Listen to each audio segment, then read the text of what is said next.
Good day, everyone. We are group number 2, and we are here to discuss Chapter 6, the discounted cash flow valuation, and the subject financial management. Let's get started. First is the future and present values of multiple cash flows. Thus far, we have restricted our attention to either the future value of a lump sum present amount or the present value of some single future cash flow. In this section, we begin to study ways to value multiple cash flows. We start with the future value. Okay, so let's have an example here. Suppose you deposit $100 today in an account paying 8%, and in 1 year, you will deposit another $100. So how much will you have in 2 years? So this particular problem is relatively easy. Okay, so makita po natin yan in the next slide.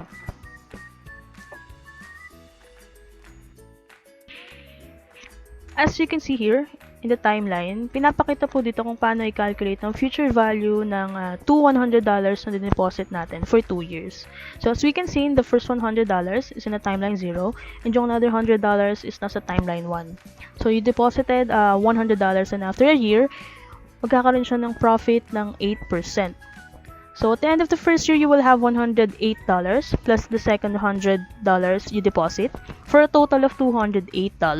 So you leave this $208 on deposit at 8% for another year. So tutubo na naman siya ulit. At the end of this second year, it is worth $208 times 1.08%, and the future value now is $224.64.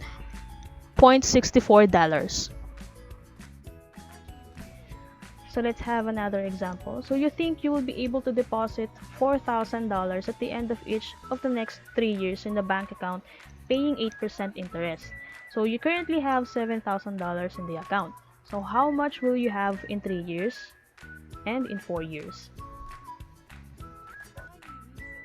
So here's our computation. At the end of the first year, yung $7,000 na meron tayo sa ating account, i-multiply natin yan sa 1.08 na interest plus $4,000 na idadagdag natin. That would be $11,560. And at the end of the second year, yung $11,560, i-multiply po ulit natin sa 1.08, which is the interest, plus magdadagdag tayo ng $4,000. That would be $16,484.80.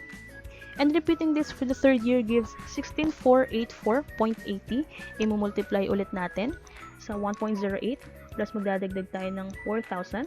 That would be 21,803.58.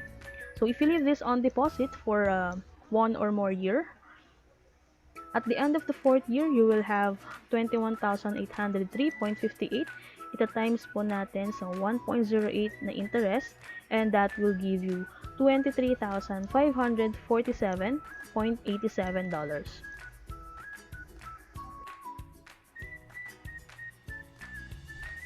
So based po dun sa dalawang example na binigay natin sa taas, there are two ways to calculate future values for multiple cash flows.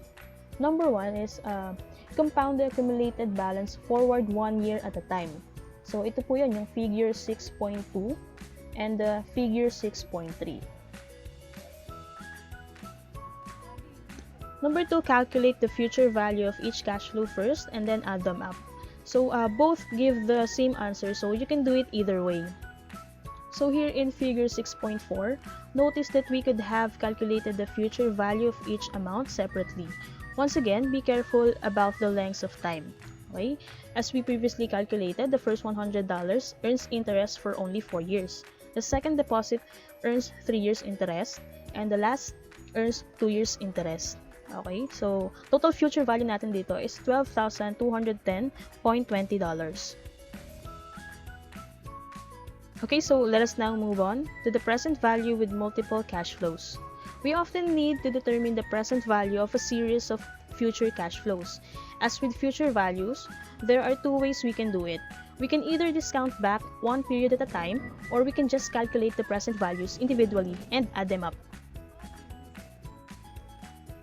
So here is our example. Suppose you need $1,000 in 1 year and $2,000 more in 2 years. So if you can earn 9% on your money, how much do you have to put up today to exactly cover these amounts in the future? In other words, what is the present value of these two cash flows at 9%? So the present value of $2,000 in 2 years at 9% is $2,000. Divide natin sa 1.09, that would be the interest. Raise natin sa 2, which is 2 years topo at 9%. That would be 1,683.36. So the present value naman po of 1,000 in 1 year is equivalent of $917.43. Therefore, the total present value is 1,683.36 plus 917.43. That would be $2,600.79. To see why 2,600.79 is the right answer, we can check to see that after the 2,000 pesos is paid out in 2 years, there's no money left. If we invest 2,600.79 for 1 year at 9%, we will have 2,600.79 times 1.09, that would be 2,834.86. So we take out $1,000, leaving 1,834.86. This amount earns 9% for another year, leaving us with 1,834.86 times ulit natin sa interest ng 1.09, and that would be $2,000. Okay, so let us now move on to the figure 6.5. As this example illustrates, the present value of a series of future cash flows is simply the amount you would need today to exactly duplicate those future cash flows. And at the figure 6.6, alternatively, we could discount the last cash flow back one period and add it to the next to the last cash flow.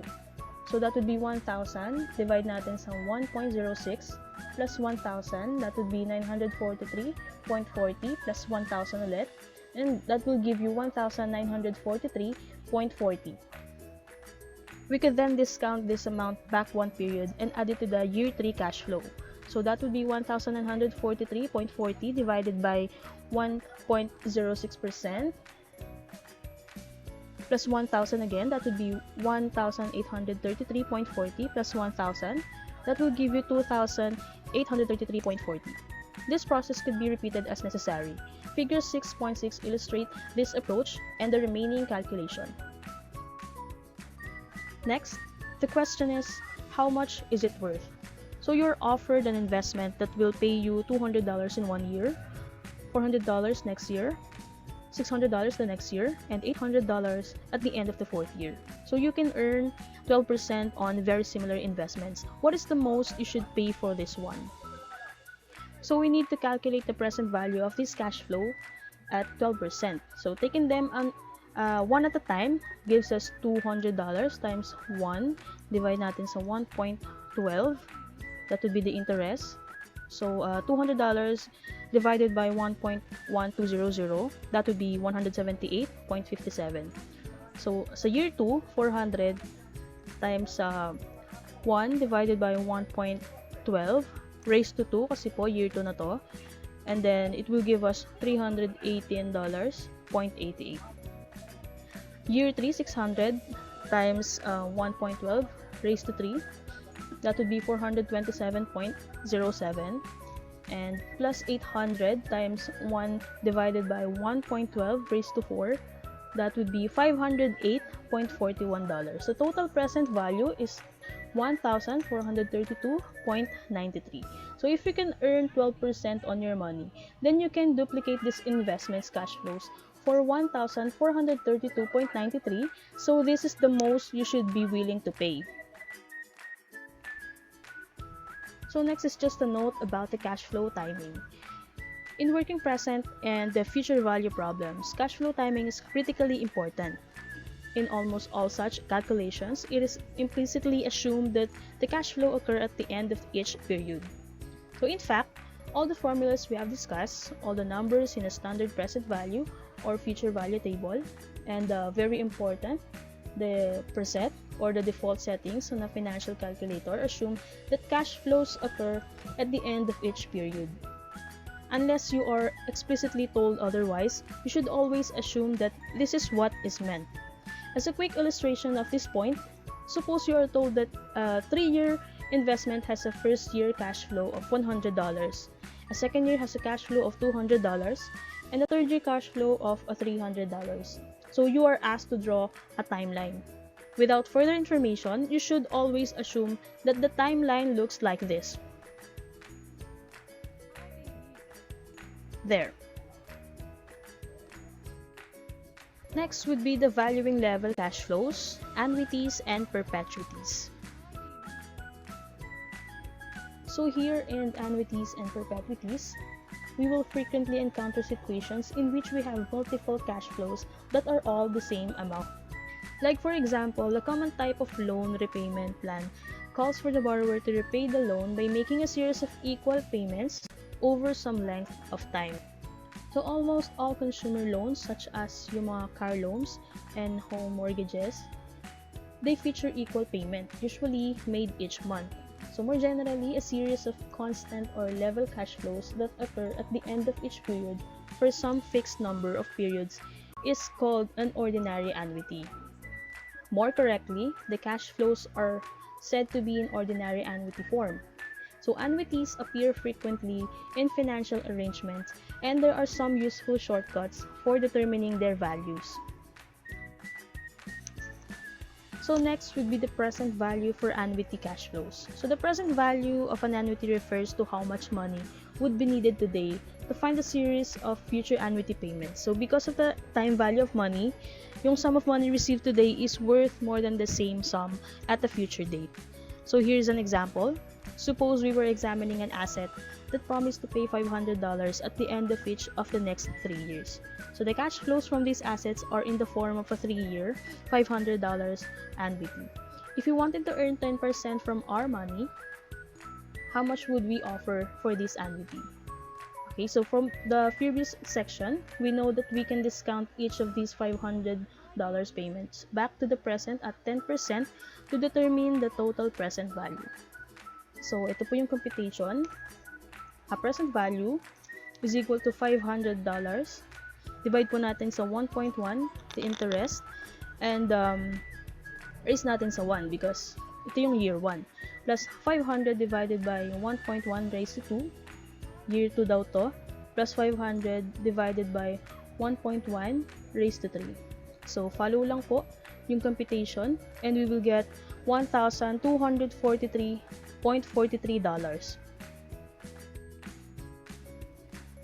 So next, because the cash flows of an annuity are all the same, we can come up with a handy variation on the basic present value equation. The present value of an annuity of C dollars per period for T periods when the rate of return or interest rate is R is given by this equation. So ito po yung gagamitin nating equation for the next problem. Very important. So dito po is the usual computation of the present value factor. So sa PV factor, that would be 1 over 1.1 raised to 3. So una po natin kukumpitin is 1.1 raised to 3, that would be 1.331. So compute na po natin, 1 over 1.331 is equivalent to 0.751315. And to calculate for the annuity present value factor, we just plug this in. Okay. Sa annuity present value factor, close parenthesis, that would be 1 minus the present value factor, katulad po ng ginawa natin dito sa taas. And i-divide po natin sa rate. So compute lang po and substitute, that would be 1 over 0.751315. Divide natin sa rate na 0.10. We will get 2.48685. So katulad po ng nakalculate natin kanina, the present value of our $500 annuity is $500 times 2.48685 is equivalent of $1,243.43.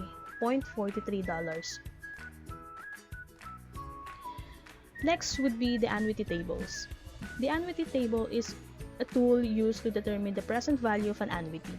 An annuity table calculates the present value of an annuity using a formula that applies a discount rate to future payments.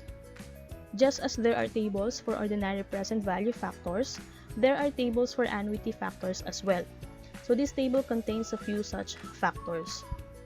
So to find the annuity present value factor that we calculated, katulad po kanina ng example natin sa taas, the one with a 3-year period and with 10% interest rate.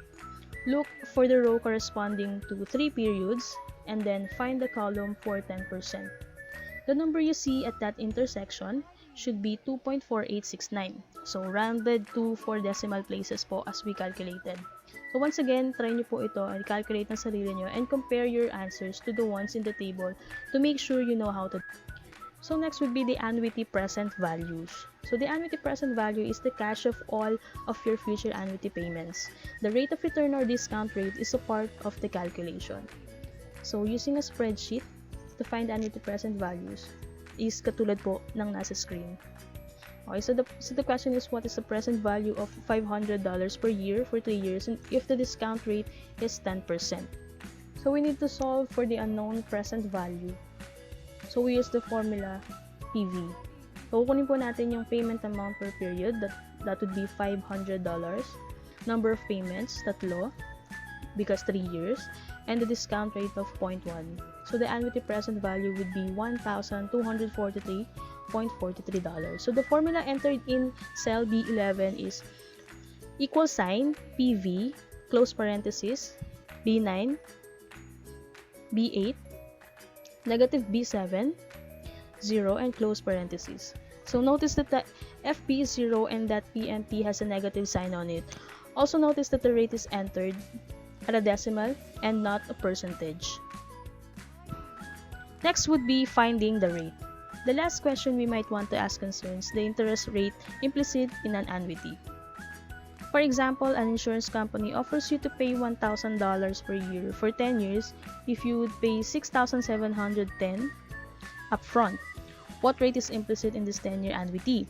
So in this case, alam na natin yung present value na is $6,710. Alam na natin yung cash flow is $1,000 per year. And alam na natin yung life of the investment is 10 years. What we don't know is the discount rate. So yung formula po dito is same pa rin sa annuity present value. Pinag-substitute lang po natin yung mga given information na nakuha po natin dito sa taas. So yun, so the annuity factor for 10 periods is equal to 6.71. And we need to solve this equation for the unknown value of R. So unfortunately, imposible po na makuha natin to agad. The only way to do it is to use a table or trial and error to find the value of R. So now let us move on to the future value for annuities. On occasion, it's also handy to know a shortcut for calculating the future value of an annuity. And as you might guess, there are future value factors for annuities as well as present value factors. And ito po yung formula natin for the annuity future value factor. That would be future value factor minus 1 and divided by rate. So that would be 1 plus R. Multiply natin sa time or period minus 1 and then i-divide natin sa rate ulit. So to see how we use annuity future value factors, suppose you plan to contribute $2,000 every year to a retirement account paying 8%. Now if you retire in 30 years, how much will you have? So now we can calculate the annuity future value factor. So the formula is future value factor minus natin sa 1 divided by rate. So follow lang po kung paano ginawa natin sa computation and we will get 113.28. So now the future value of this 30-year $2,000 annuity is $2,000 times natin doon sa nakuha natin sa taas, which is 113.28, and we have an annuity future value of $226,566. Future value of an annuity is the value of a group of recurring payments at certain date in the future, assuming a particular rate of return or discount rate. The higher the discount rate, the greater the annuity's future value. So here we have perpetuities. So we've seen that a series of level cash flows can be valued by treating those cash flows as an annuity. An important special case of an annuity arises when the level stream of cash flows continues forever. Such an asset is called a perpetuity because the cash flows are perpetual. Perpetuities are also called consols, particularly in Canada and the United Kingdom. So because a perpetuity has an infinite number of cash flows, we obviously can't compute its value by discounting each other. Fortunately, valuing a perpetuity turns out to be the easiest possible case. So the formula for the present value of a perpetuity is simply C divided by rate. Do it. So for example, an investment offers a perpetual cash flow of $500 every year. The return you require on such an investment is 8%. So what is the value of this investment? So the formula would be perpetuity PV is equal to C over R. So substitute lang po natin, that would be the cash flow of $500 divided by 0.08, which is the rate, and we will get $6,250.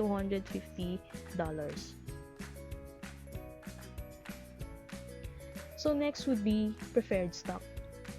So yung preferred stock or yung preference stock is an important example of a perpetuity. When a corporation sells preferred stock, the buyer is promised a fixed cash dividend every period, so usually every quarter or forever. This dividend must be paid before any dividend can be paid to regular stockholders, hence the term is preferred. Like for example, if a corporation issues 10% preferred stock with a par value of 120, the preferred stockholder will receive dividend of 10%. So that would be 10%, multiply po natin sa 120. That would be the per share per year. This is the growing annuities and perpetuities. A growing annuity is a series of payment receipts occurring over a specific number of periods that increase each period at a constant percentage, while growing perpetuity is a cash flow that is not only expected to be received. Let us now move on to the comparing rates, the effect of compounding. So the next topic we need to discuss has something to do with the way interest rates are quoted. Sometimes, the way a rate is quoted is the result of tradition, and sometimes it is the result of legislation. Effective annual rates and compounding. So let us first define nominal interest rate, effective annual rates, and compounding to understand this topic more. So what is a nominal interest rate? A nominal interest rate is a stated rate indicated by a financial instrument that is issued by a lender or a guarantor. So this is the quoted rate. So next in line would be the effective annual rate. So the effective annual rate or EAR is the rate of interest actually earned on an investment or paid on a loan as a result of compounding the interest over a given period of time.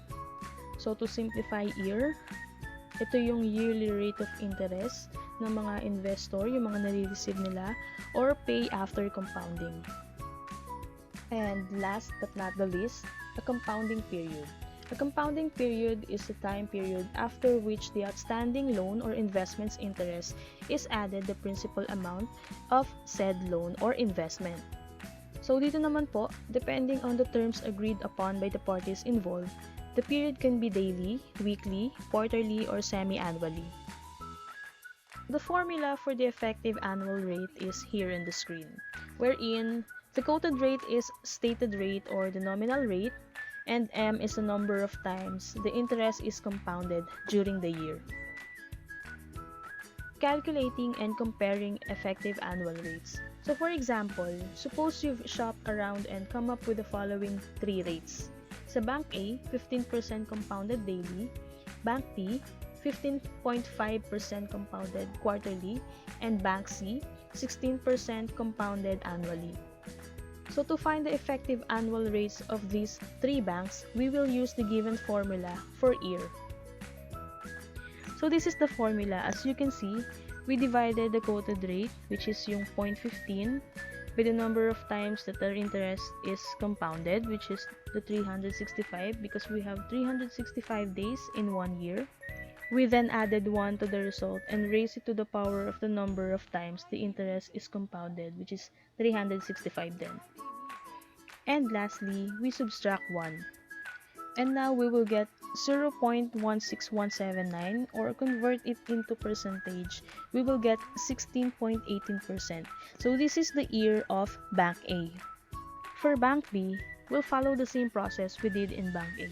So ang may iba lang po dito is yung quoted rate and M with the value provided by Bank B. So it's 0.155 And it is compounded quarterly daw po. That's why we will divide it by 4. Plus 1 raised to 4 minus 1 again is equal to 0.16424. So again, convert it to percentage, we will get 16.42. This is the year of Bank B. So for Bank C, we'll follow the same process na katulad ng ginawa lang po natin sa Bank A and Bank B.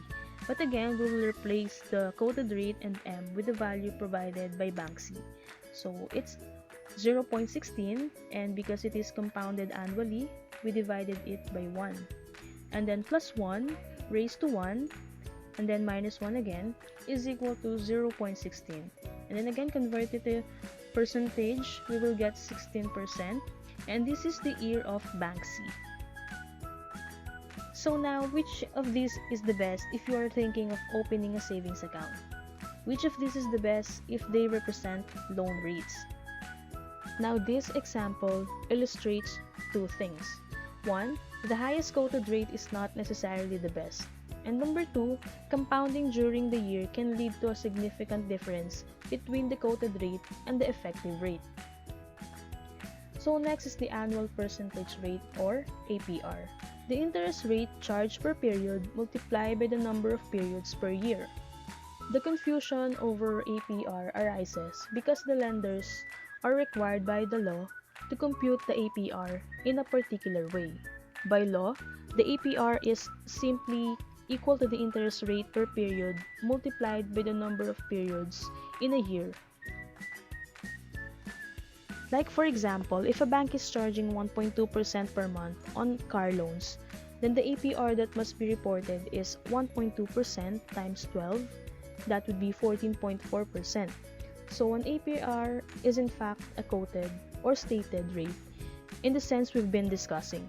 For example, an APR of 12% on a loan calling for monthly payments is really 1% per month.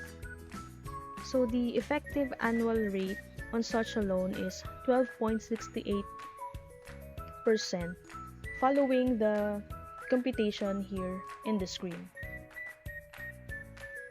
So what rate are you paying? For example, here, depending on the issuer, a typical credit card agreement quotes an interest rate of 18% APR. Monthly payments are required. What is the actual interest rate you pay on such a credit card? So based on our discussion, an APR of 18% with monthly payments is really 0.18 divided by 12. That would be 0.015 or 1.5% per month. So following the computation below, the year would be 19.56%. So this is the rate you actually pay. So we are now in the loan types and loan amortization. In this topic, we describe a few forms of repayment that come up quite often, and more complicated forms can usually be built up from these. So the three basic types of loans are pure discount loans, interest-only loans, and amortized loans. So let us first discuss the pure discount loans. The pure discount loan is the simplest form of loan. With such a loan, the borrower receives money today and repays a single lump sum at some time in the future. So pure discount loans are common when the loan term is short, say a year or less. In recent years, they have become increasingly common for much longer periods. The second type of loan repayment is called the interest-only loans. It is a loan repayment plan calls for the borrower to pay interest each period and to repay the entire principal or the original loan amount at some point in the future. And the third type of loan repayment is called amortized loan. Amortized loan is the process of providing for a loan to be paid off by making regular principal reductions. One example. Suppose a business takes out a $5,000 5-year loan at 9%. The loan agreement calls for the borrower to pay the interest on the loan balance each year and to reduce the loan balance each year by $1,000. Because the loan amount declines by $1,000 each year, it is fully paid in 5 years. So we are considering. Notice that the total payment will decline each year. The reasons is that the loan balance goes down, resulting in a lower interest charge each year, whereas the $1,000 principal reduction is constant. Like for example, the interest in the first year will be $5,000 times 0.09, that would be 450. The total payment will be 1,000 plus 450, and that would be 1,450. In the second year, the loan balance is 4,000. So the interest is 4,000 times 0.09, that would be 360, and the total payment is 1,360. We can calculate the total payment in each of the remaining years by preparing a simple amortization schedule as follows. So in year 1, the beginning balance is 5,000. The total payment is 1,450, interest paid is 450, the principal paid is 1,000, and yung ending balance na lang is 4,000. So sa year 2 naman, 4,000, yung ending balance is magiging beginning balance sa year 2. So the total payment natin is 1,360, interest paid is 360, principal paid is 1,000, so the ending balance na lang sa year 2 is 3,000. So, same pa rin po ang gagawin natin hanggang sa year 5, hanggang sa masiro natin yung ending balance. So that ends our discussion. Thank you for listening. Keep safe and God bless us all.